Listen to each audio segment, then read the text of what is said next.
hindi niya alam kung sino sumuntok sa kanya. Nakakakilabot at nagpapatinig balahibo ang binitawang salita sa kumakalat na witchcraft video na ito tungkol kay Rene Baterbonia. Sinabi rito na mismong si Rene raw ang nakausap sa ritual, isang ritual na sa kabila ng kapabalaghan ay may iisang mabigat na layunin, ang makuha ang totoong hustisya na matagal nang isinisgaw ng pamilya at publiko na nagmamahal kay Rene Baterbonia. Ito ang nasense ko. Intention talaga siyang saktan na hindi na siya makapaglaro at bumalik na lang siya sa pinanggalingan niya. Not to kill him. Pero ang nagkamali, he died. Pero bago yan, narito ang latest update sa kontrobersyal na bagong pahayag na inilabas ni DILG Secretary John V. Cremulya hinggil sa investigasyon sa kaso ni Rene Baterbonia at Divine Adili na dinumog ng tanong ng mga netizens matapos nitong sabihin sa kanyang pahayag na nakuha daw ni Rene ang mga pasa sa pagsagip kay Divine Adili. Si Baterbonia tried to save Divine. Kaya puro pasa yung katawan niya. Okay, so it's been established that this was not because of paddling or... Oh no, there was no paddling. There was no paddling. Baterbonia knew how to swim. Pero ang theory namin, he tried to save Divine. Kaya ang dami niyang bruises sa katawan. Ito ang tsorya ng DILG sa pagsasagip daw nakuha ang mga pasa at walang pamamalong nangyari. Kaya naman pagkababa ng pahayag na ito ni Secretary Remulla, bumuhos agad ang matinding duda ng mga netizens sa social media dahil marami talaga ang hindi naniniwala sa pahayag na ito. Lalo na't matatandaan, sinabi rin ito nitong nakaraang araw na walang makakasuhan ng mga student players o ibang atleta dahil itinuturing silang mga biktima. Aming nililinaw na walang ibang student athlete. Aming nililinaw na walang ibang student athlete ang nakitaan dahilan upang maging respondent sa kasong aming nirerekomenda. Sila ay pawang mga biktima rin na sa marahas sa training. Dito marami ang nagtataka at nagtatanong sa comment section. Paano naging biktima lang ang iba kung nandoon naman sila noong araw na nangyari ang trahedya? Bakit tila ang tagal lumabas ng mga incident reports at tila kulang ang komunikasyon sa mga pamilya? Narito pa ang ilan sa mga banat at reaksyon ng publiko. Sabi ng isang netizen, parang nandoon siya nung time na yun ah. Ano yun? Nanlaban ba ang sinagi para magkapasa ng ganyan si Rene? May isa pa na talagang napasabi na kung ipakita nyo ang full video galing sa drone, baka maniwala pa kami. Pero kung ganyang kwento lang na parang pinipili nyo lang ang kakasuhan, mahirap paniwalaan. At tingnan nyo ang komentong ito na tumama sa masakit na realidad sa ating lipunan kapag mahirap ang naghahanap ng katarungan. Alam nyo, sa totoo lang, ang batas parang ginawa lang para sa mayayaman. Tayong mahirap, hindi kasali hanggat ang hustisya ay tila mas madali para sa mayayaman, habang ang mahirap ay nagluluksa. Hindi matatapos ang ganitong sistema. Ang batas ngayon tila nabibili sa pera. Kitang-kita naman na ito na yung labanan ng pera. Correct. Kasi ba nga sabi nila, kung hindi nga talaga makakaya ng justice o labanan ng pera, dapat dyan spiritual na yan.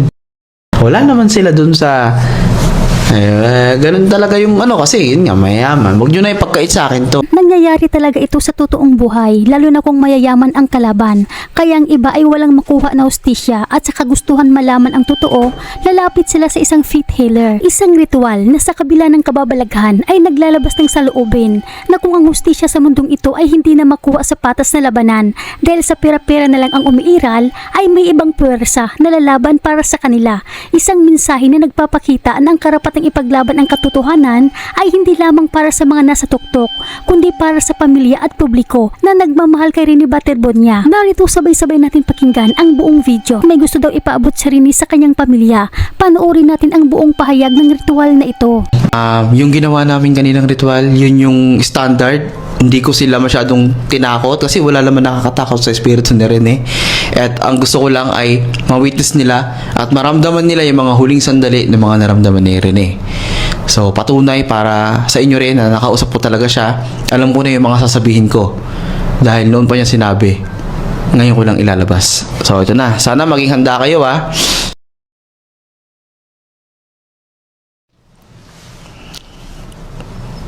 He doesn't want to pursue justice. That's the truth. Aware siya sa nangyayari sa pamilya niya ngayon. And napakabuti niya talagang anak at bata.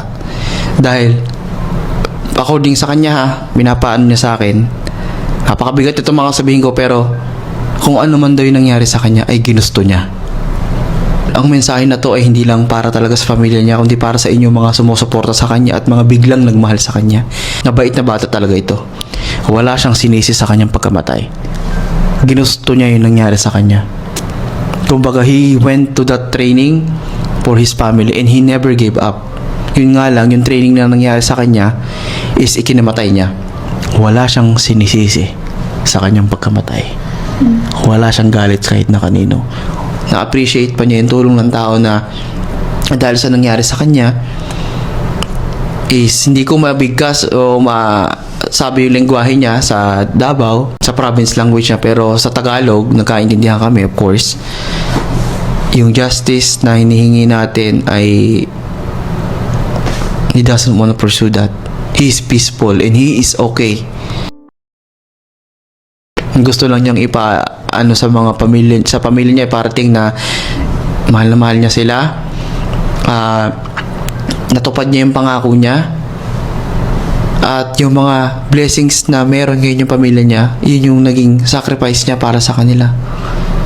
And he knows from the start na ginusto niya talaga yung nangyari sa kanya. Wala siyang sinisisi. So, ayaw ni Rene ng hustisya. Now, how can I say that, guys? From the start na pinaglalaban ko siya and then he came up to me. Sinabi niya na Ayaw niya ng hustisya. Wala daw siyang sinisisi. But I saw it all.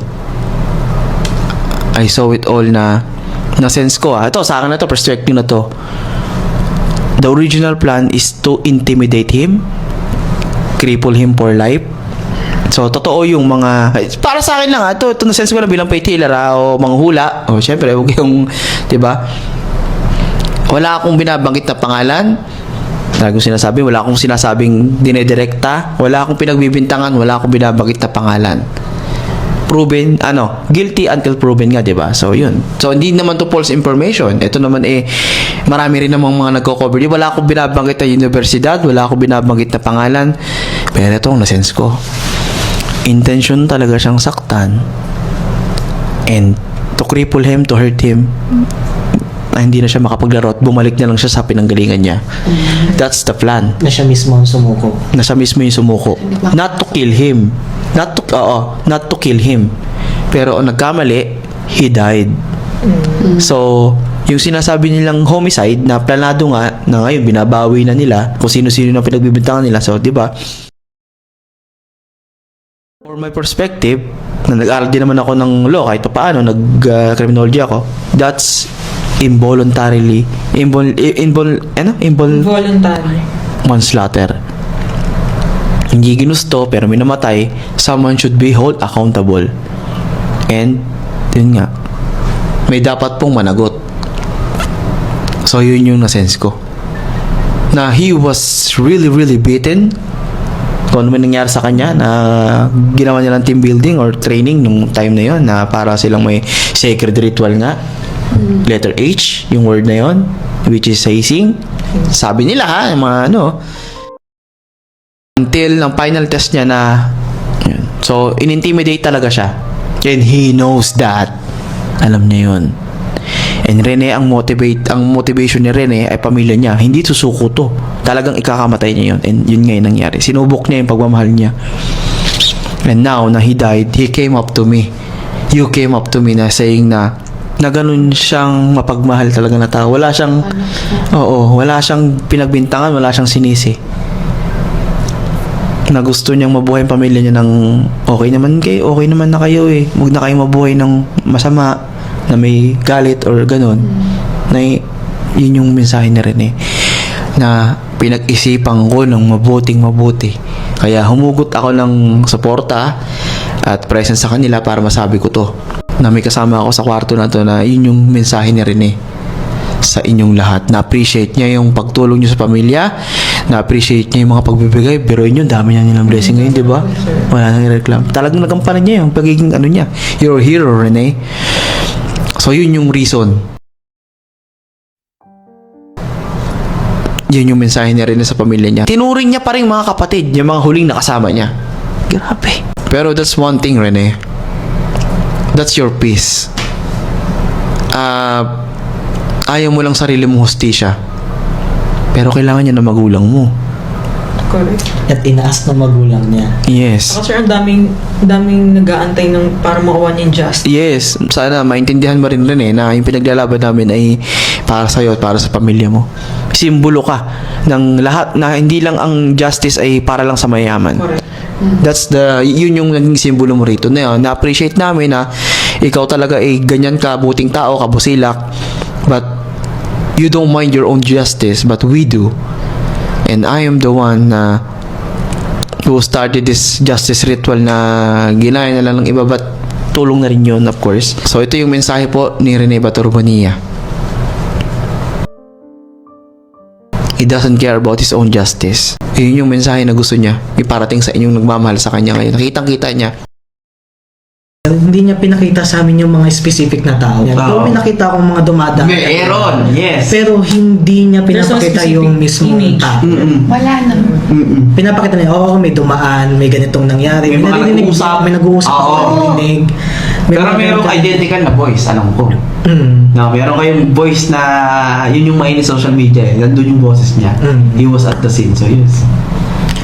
So yun yung realization ko nung nangyari kanina na kahit yung pinaramdam sa atin, hindi yung talagang sobrang bigat na bigat. Hindi ganun kasi nga, tanggap niya. Yes. Na, But we need the justice. correct. We still need that. And we will pursue that. At yun nga. Dahil yung nanay niya, sir, lumalaban eh. Kaya Gusto nga. ng nanay niya ng justice. Opo. So, Yes. we need to fight Yes. for him. That's yun. Kaya kailangan ko na supportan ninyo at iparamdam sa tao na yung ginagawa ko hindi para sa views, hindi para sa content. Because I'm doing this justice ritual for the longest time and ito lang yung pinakatumatak sa akin. Hindi pa ako makaiyak pero magang-magaan mata ko. Kasi wala pang mapapaano eh. Alam niyo naman yung nangyayari sa kaso ngayon, sideways pa. Pero at least may mga nakakaalam na talaga na Totoong nangyari. itong nangyari. Yung senaryo. Meron talaga senaryo nangyari. At kahit na anong pagtakpan nila, he doesn't care. Alam natin lahat yung nangyari. So yun po yung nangyari, okay? Yung mga sakit na mga katawan nila, yun ba ay nakuha niyo sa dagat? Hindi, sir. Kasi wala din ako naririnig na alon. Yeah. Ano. Wala. Walang drowning feeling. Yes. May nakita lang akong ano siya, specific na place kung saan Okupadong, and then one light. Kaya kayo, Sabi ko kanina, inisip ko kanina, may ilaw. ano yung pinadala ko sa inyo? Ano yung Panyo. Panyo. Sige, suot nyo ngayon. Sige. Kaya ganyan lang. Just close Okay, my eyes mga na. close my eyes. Kung may panyo ka, hawakan mo yung ano mo. Yung, yan, pati ikaw. Yan yung mga nangyari sa kanya. And then after that,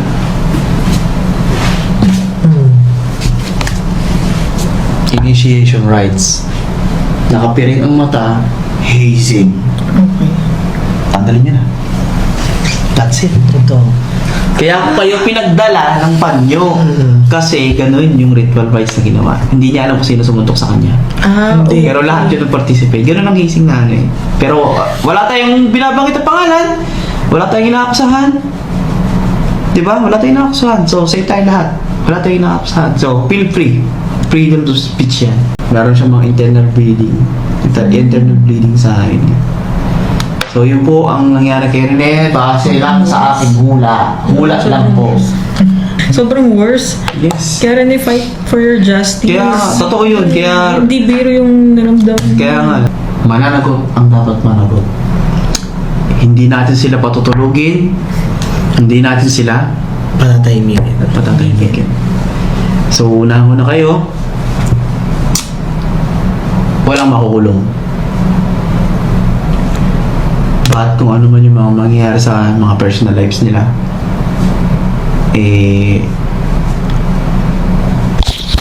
patawarin na lang ako ng Diyos. Yun na lang ako na lang yung gawing way niya. Kasi hindi pwede mag-continue itong ganito. There's a reason kung bakit si God ay nag-i-exist. There's a reason kung bakit the devil exists.